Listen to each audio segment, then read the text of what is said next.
Let me tell you something nobody wants to hear. You can have 800 followers and nobody to call. You can have 200 people in your contacts and still eat dinner alone. You can have a group chat that never shuts the fuck up and still feel like nobody actually knows you. You can post a picture smiling, get 300 likes, 40 comments, 5 people saying, "Bro, you're killing it," and then put your phone down at 2:17 in the morning and stare at the ceiling, wondering why the hell you still feel empty. That's the brutal truth about being alone. And here's the part nobody tells you. Being alone isn't always the problem. Sometimes, being alone is the consequence of becoming someone you don't even respect. Sometimes loneliness isn't telling you that you're unlovable. Sometimes it's telling you that something in your life needs to change. Maybe your friendships are shit. Maybe you're surrounded by people who secretly hope you fail. Maybe you've spent years pretending to be someone you're not because you're terrified that the real version of you won't be accepted. Maybe you've become so addicted to your phone that you'd rather scroll through strangers' lives than actually participate in your own. Or maybe you're in the most uncomfortable stage of your life, the stage where you've outgrown the people around you, but you haven't yet found your people. And that stage can feel fucking brutal. Because you're not where you used to be, but you're not where you're trying to go either. You're standing in the middle. Alone, confused, uncertain, and wondering, what's wrong with me? Nothing. Maybe nothing is wrong with you. Maybe you're just in transition. And today, I want to talk about that. Because there is a massive difference between being alone and being lonely. And if you don't understand that difference, you can spend years desperately chasing people who were never supposed to stay in your life. The World Health Organization reported in 2025 that approximately 1 in 6 people globally experience loneliness. 1 in 6! That's not some weird guy sitting in his bedroom thinking nobody likes him. That's millions upon millions of people. And young people are among the groups reporting the highest levels, with about 21% of adolescents reporting loneliness in the WHO's global estimates. Pew Research Center found that in the United States, 16% of adults say they feel lonely or isolated all or most of the time, while another 38% say they sometimes feel lonely. Among adults younger than 50, the share reporting frequent loneliness was 22%, compared with just 9% among adults 50 and older. So if you've ever sat in your room thinking, why does everybody else have friends? Understand something. You're not uniquely broken. But that doesn't mean you get to sit there doing nothing about it. That's where people get this completely fucking backwards. They hear that loneliness is common and think, great, so I don't need to change. No, it means you're human. It does not mean you're helpless. Here's the first brutal truth. Sometimes you are alone because you keep choosing the easy option. Think about your average day. Wake up. Phone, scroll, school, work, phone, food, Netflix, phone, sleep, repeat. Then one day you look around and say, why don't I have a social life? Brother, you haven't built one.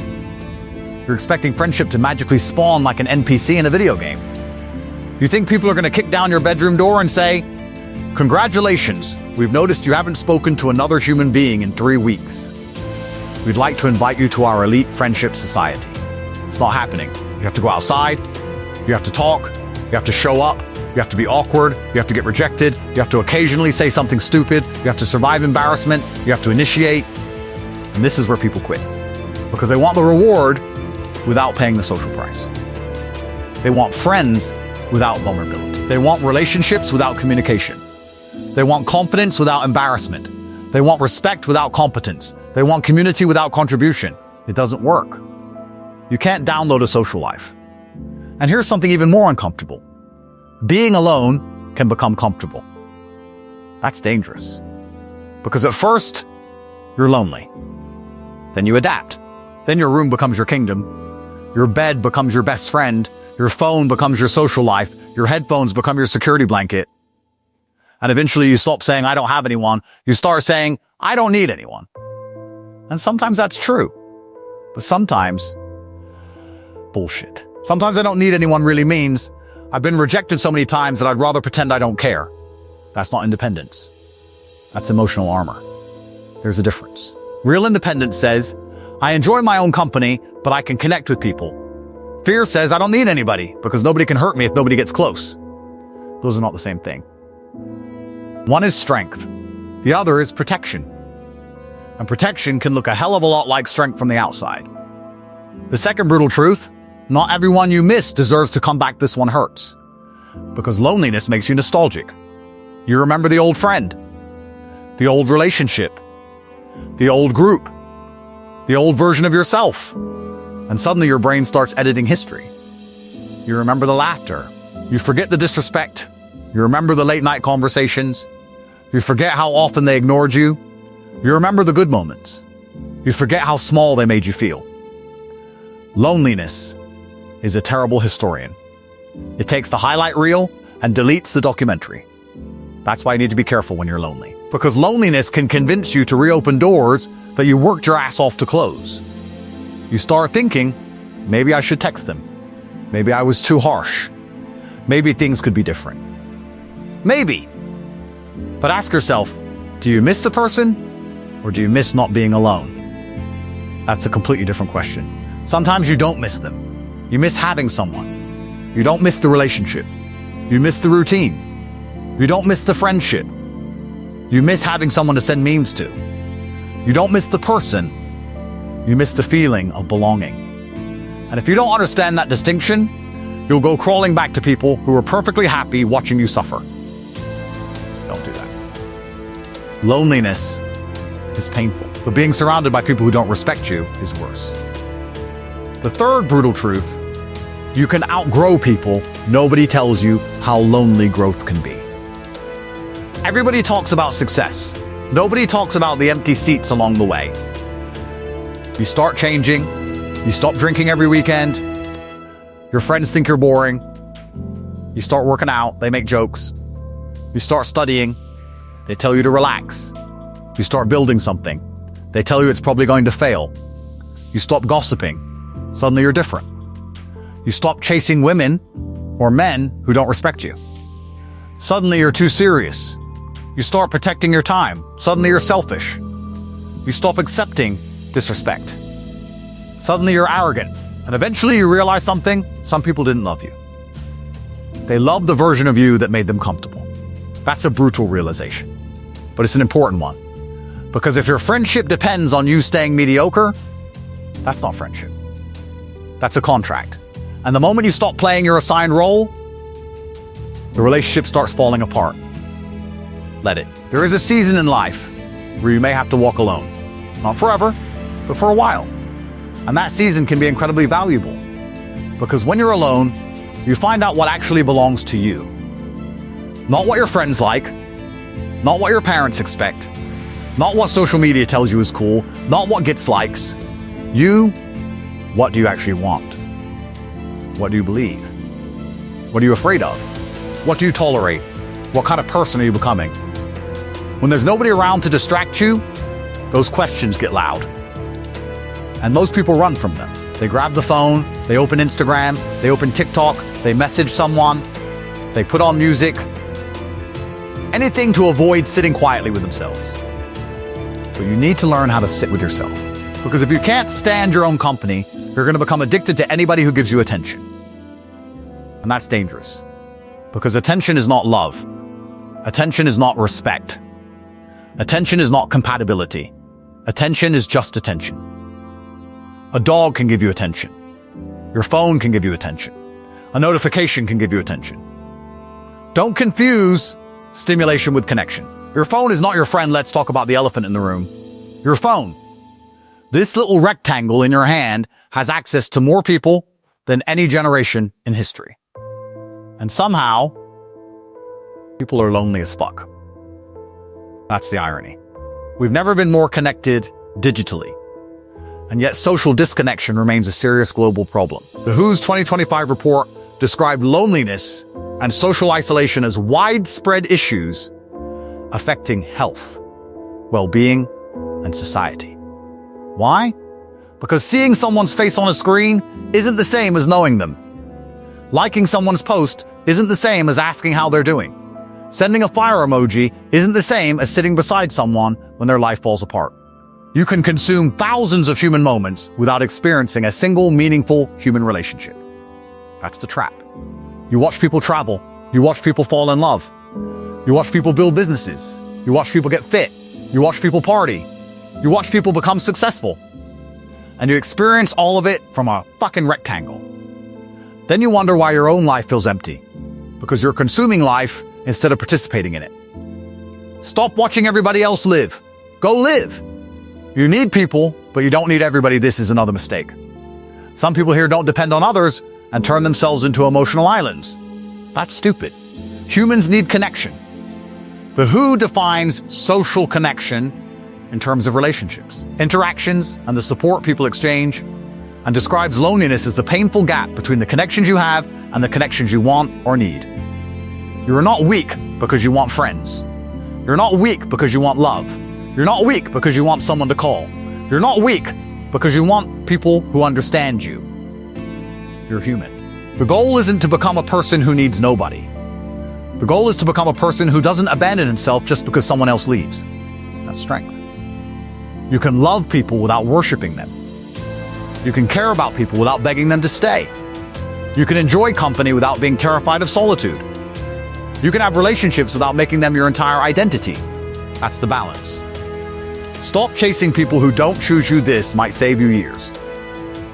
If someone constantly makes you wonder where you stand, step back. If someone only calls when they need something, step back. If someone humiliates you for entertainment, step back. If someone repeatedly disrespects your boundaries, step back. If you always have to initiate, step back. Not because you're playing some childish who texts first game, because relationships require reciprocity. You shouldn't have to beg for basic interest. And yes, sometimes people get busy. Sometimes people are struggling. Sometimes communication gets messy. Don't become paranoid. But look at patterns. One bad day isn't betrayal. A pattern of disrespect is information. Learn the difference. But here's where I'm going to call you out. Maybe you've been blaming everybody else. Maybe you're saying, everyone is fake. People suck. I can't trust anybody. There's nobody good anymore. Okay, maybe. But let's ask another question. Are you actually giving good people a chance? Because sometimes the reason you're lonely isn't that everyone is fake. Sometimes you're waiting for people to approach you. You're waiting for invitations. You're waiting for somebody to start the conversation. You're waiting for somebody to notice you're struggling. You're waiting for somebody to save you. Stop waiting. Go first.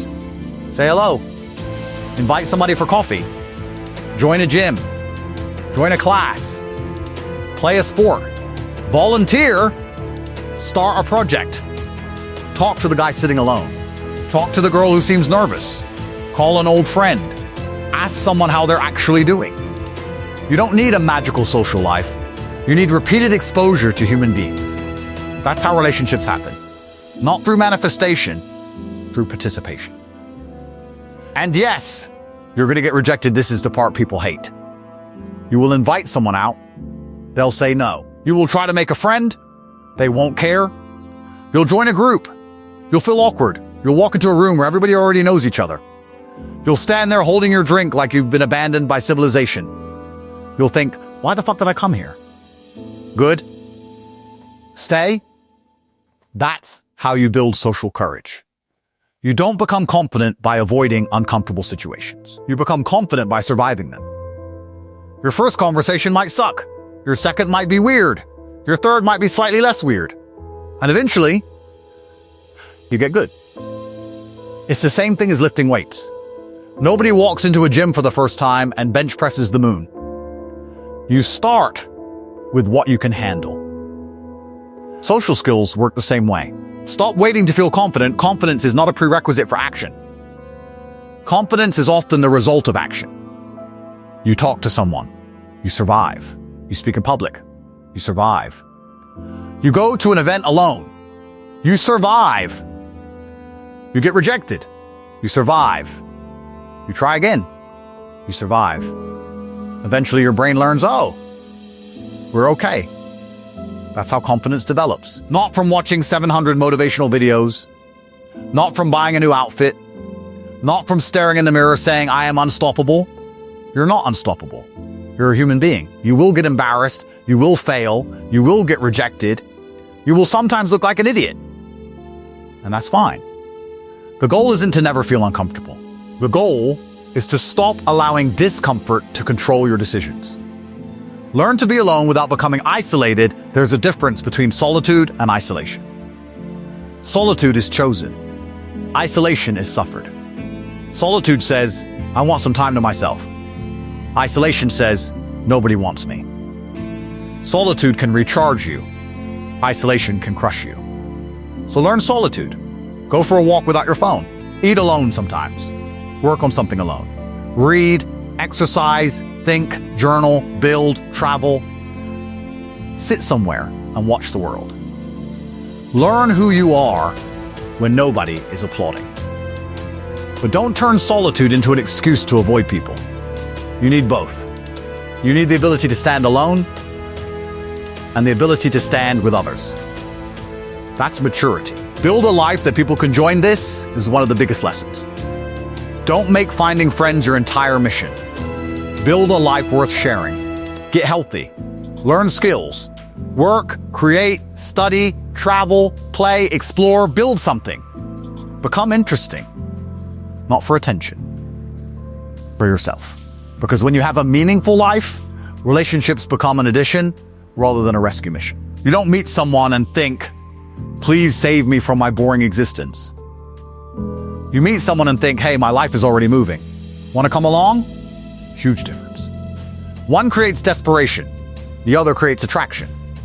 Your purpose cannot be another person if your entire identity is your relationship. You are fragile. If your entire identity is your friend group, you are fragile. If your entire identity is your social status, you are fragile. Because people change. Relationships change. Cities change. Jobs change. Bodies change. Money changes. Life changes. So build something deeper. Your character. Your principles.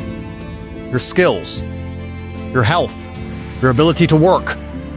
Your ability to think. Your ability to adapt. Your relationship with yourself.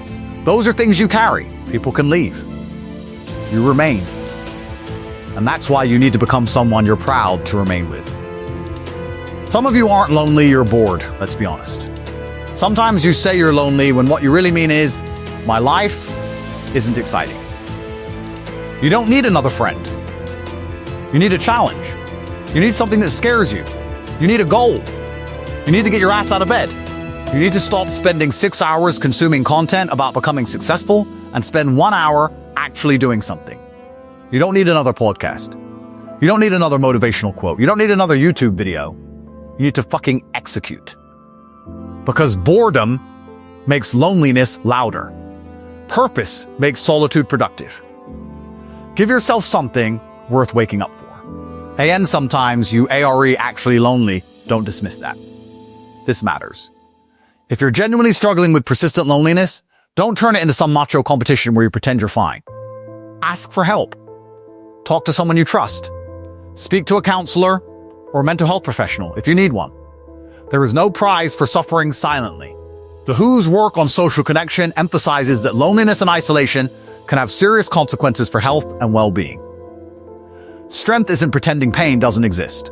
Strength is dealing with it. If your leg is broken, you don't say real men don't need doctors. You fix the fucking leg. Same principle. If your social life is broken, work on it. If your relationships are broken, work on them. If your confidence is broken, build it. If you're struggling emotionally, get support. You don't have to solve everything alone. The people you need ARE, probably not where you're looking here something beautiful about life. Your people might be somewhere you've never been. You might meet your closest friend at a gym, at university, at work, at a random event, through a hobby, through a business, through volunteering, through a stupid conversation that starts with, mate, is this seat taken? That's how random life can be. But you'll never meet those people if you stay home waiting for life to happen. Your future friends are living their lives right now. They're going to work. They're studying. They're exercising. They're struggling. They're trying to figure themselves out. They're probably lonely too. And you're sitting in your room thinking, why doesn't anybody understand me? Maybe somebody would, if you gave them the opportunity. Stop trying to be impressive. This is huge. People don't always want the most impressive person in the room. They want the person who makes them feel comfortable. Stop trying to perform. You don't need to tell everybody your achievements. You don't need to prove you're successful. You don't need to constantly make jokes. You don't need to dominate every conversation. Listen. Ask questions. Remember people's names. Notice details. Actually care. One of the easiest ways to become more likable is to stop making every conversation about yourself. Ask, how's your family? What are you working on? What are you into? How did you get interested in that? And then, listen. Not while preparing your next response. Actually listen. That's rare. And because it's rare, it's powerful. You don't need 100 friends, you need a few real ones. That's it. 500 followers won't sit beside you when you're having the worst week of your life. 1,000 likes won't call you when your world falls apart. A viral video won't hug you. People do. Real people. And that doesn't mean you need a giant social circle. Pew's research shows that people vary significantly in how much social connection they experience and where they turn for support. The issue isn't simply the number of people around you, but the quality and availability of meaningful connection. So stop counting. Stop comparing. Stop looking at somebody else's Instagram and thinking they have more friends than me. You don't know their life. You see their group photo. You don't see what happens after the photo. You see the party. You don't see the loneliness afterward. You see the relationship announcement. You don't see the arguments. You see the smiling faces. You don't see the private pain. Stop comparing your behind the scenes to someone else's highlight reel. You will lose people eventually. That's life. Some friendships will end. Some relationships will end. People will move away. People will change. Someone you love will disappoint you. Someone you trust will betray you. Sometimes you'll be the one who leaves. Sometimes you'll be the one left behind. And there's no motivational quote that makes that painless. But here's what you can control. Don't let losing someone convince you that you lost yourself. That's the mistake. You loved them. Good. You cared. Good. You gave your best. Good. It ended. Okay, grieve it. Learn from it. And keep moving. Don't turn one failed relationship into a lifelong philosophy that says, never trust anybody. That's not wisdom. That's fear wearing glasses. There will be nights when it hurts, I'm not going to lie to you. There will be nights when you wish someone would call. There will be birthdays when someone is missing. There will be weekends when everybody seems busy. There will be moments when you look around and think, who the hell do I even have? Those moments are real. Don't run from them. Feel them. Then ask, what can I do tomorrow? Not, why is my life unfair?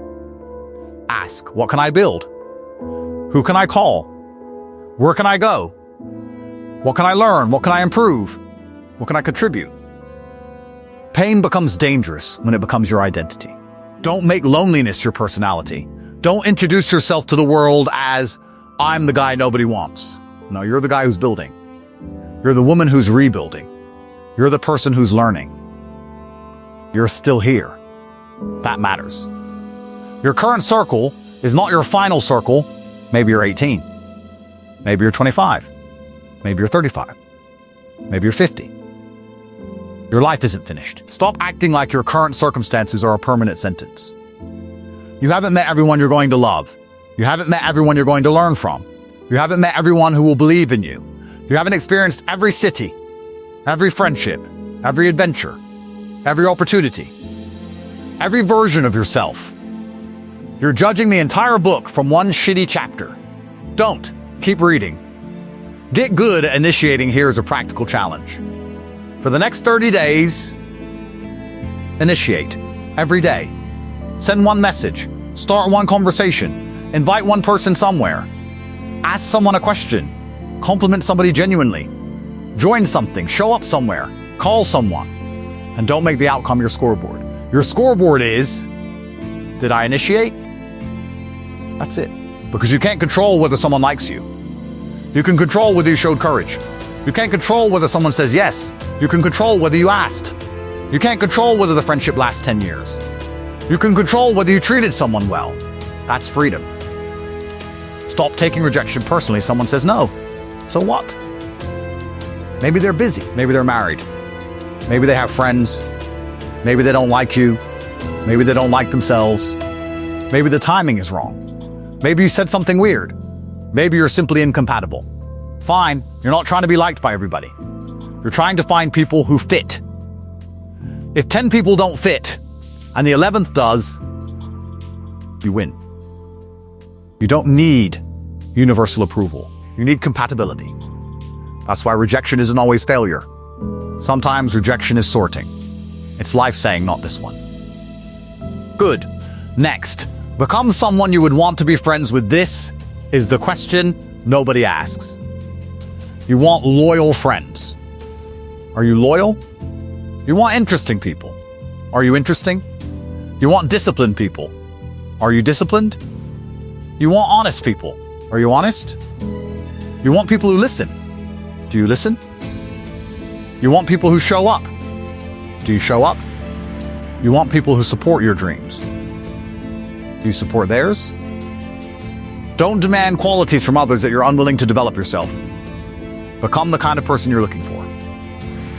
Then go find people who match that standard. Don't become cold. This is where a lot of people fuck up. They get hurt. Then they decide, I don't care anymore. They become distant. They stop trusting. They stop loving. They stop trying. They call it strength. It's not. You don't need to become cold. You need boundaries. Cold people don't get hurt because they don't let anybody close. Strong people can let people close without losing themselves. There's a difference. You can have a soft heart and a strong spine. That's the goal. Care deeply. But don't abandon yourself. Love people, but don't worship them. Trust people, but use judgment. Give chances, but learn from patterns. That's maturity. The most important relationship you have is the one with yourself, not because other people don't matter. Because you're the person you take everywhere. You can move countries, change jobs, change friends, end relationships, start relationships. But wherever you go, there you are. So if your inner voice constantly says, I'm worthless, I suck, nobody wants me, I'm behind, everyone is better than me, you're going to carry that voice into every room. You can have 10 friends and still feel alone if you hate yourself. So work on that. Keep promises to yourself. If you say you're going to train, train. If you say you're going to study, study. If you say you're going to stop wasting 5 hours scrolling, put the phone down. Every promise you keep is a vote for self-respect. And every promise you repeatedly break teaches your brain that your own word means nothing. Build trust with yourself. Make your life bigger. Small life makes loneliness louder. Expand, learn a language. Travel, exercise, start a project. Read, build a business. Make art. Play music. Learn to cook. Run. Fight, dance, join a club. Volunteer, teach something. Help someone. Create. When your life expands, your opportunities for connection expand too. And here's the beautiful part. You don't even have to chase friendship directly. You can chase meaningful activity. Friendship happens naturally around shared experiences. People bond while doing things. They struggle together, laugh together, build together, lose together, win together. That's why communities matter. Humans aren't designed merely to sit alone staring at screens. We need shared experiences. Don't be afraid to be the beginner. You might think, I don't know anyone at the gym. Go anyway. I don't know anyone at this class. Go anyway. I'm gonna look stupid. Probably. Go anyway. I don't know how to talk to people. Practice. I don't know what to say. Say hello. The beginning is supposed to be awkward. You're not failing. You're beginning. And beginners look stupid. That's normal. Every confident person you admire was once socially awkward somewhere. Every athlete was once weak. Every speaker was once nervous. Every successful creator once had zero audience. Every friend group was once a group of strangers. Remember that. The world doesn't owe you company. This sounds harsh, but it's freeing. Nobody owes you friendship. Nobody owes you a relationship. Nobody owes you attention. Nobody owes you an invitation. And you don't owe everyone access to you either. Stop keeping score. Instead ask, what am I bringing? What energy do you bring into a room? Do people feel better after talking to you? Do you make people laugh? Do you help? Do you listen? Do you create? Do you encourage? Do you contribute? Because community isn't something you consume. It's something you build. If you're alone right now, use it. This is your chance. Nobody is interrupting you. Nobody is demanding your attention. Nobody is pulling you in 10 directions. Use it. Build your body. Build your mind. Build your career. Build your character. Build your confidence. Build your future. But don't build a fortress. Build a foundation. There's a difference. A fortress says nobody gets in. A foundation says I can stand here whether people come or go. That's what you want. Become stable. Become capable. Become useful. Become interesting. Become kind without being weak. Become strong without becoming cruel. Become independent without becoming isolated. Become ambitious without becoming empty. That's the game. And when your people arrive, you'll understand why the lonely season mattered. You'll sit across from someone one day and laugh about the time you thought nobody would ever understand you. You'll look back and realize that loneliness forced you to grow. That rejection forced you to become stronger. That failed friendship taught you boundaries. That breakup taught you self-respect. That empty apartment taught you independence. That awkward phase taught you courage. That silence taught you what you actually wanted. And suddenly, the pain makes sense. Not because the pain was good, but because you used it. That's the difference. Some people suffer and become bitter. Others suffer and become better. Choose carefully. So here's the brutal truth. You're going to be alone sometimes. Nobody can save you from that. People leave. People change. People die. Relationships end. Friends move. Life separates people. That's reality. But being alone doesn't mean you're worthless. It doesn't mean you're forgotten. It doesn't mean nobody will ever love you. It doesn't mean your life is over. It means you're human. And if you're alone right now, don't waste a season. Don't spend 6 hours scrolling through other people's lives. Don't text the person who treated you like shit just because it's Friday night. Don't crawl back to people who only wanted you when you were useful. Don't destroy your standards because you're bored. Don't mistake loneliness for proof that you should accept anybody. And don't turn temporary isolation into permanent bitterness. Get up, go outside, talk to someone, build something, train, work, learn, create, help, take a fucking risk. And if you fail, good, try again. Because here's the final lesson. You don't need to become someone who never feels lonely. You need to become someone who knows what to do when loneliness arrives. You need to know how to sit with yourself without hating yourself. You need to know how to leave people without destroying yourself. You need to know how to meet strangers without fearing rejection. You need to know how to build friendships instead of waiting for them. You need to know how to love without losing yourself.